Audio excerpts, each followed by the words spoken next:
শ্রেণী ১ জনমের জীবন।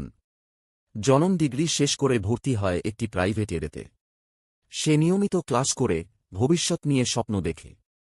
তার জীবন ছিল খুব সাধারণ, পড়াশোনা আর ঘরের মধ্যেই সীমাবদ্ধ। একদিন হঠাৎ ফেসবুকে জনমের সাথে নূতনের ফ্রেন্ড রিকোয়েস্ট। দুজনের পরিচয়, হালকা কথা, তারপর নিয়মিত চ্যাট। ধীরে ধীরে বন্ধুত্ব গভীর হয়। করোনার সময়। করোনা আসে, সব বন্ধ। স্কুল কলেজ নেই, হাতে অনেক সময়। জনম আর নূতনের কথাবার্তা দিনে ঘণ্টার পর ঘণ্টা। এখানেই বন্ধুত্ব, আবেগ, ভালোবাসা। একদিন জনম সাহস করে নূতনকে বলে, আমি তোমাকে ভালোবাসি। নূতন 2-3 দিন কিছু বলে না। জনম চিন্তায় পড়ে যায়।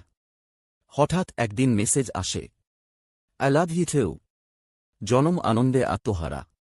কল। তারা সিদ্ধান্ত নেয় ভিডিও কলে কথা বলবে।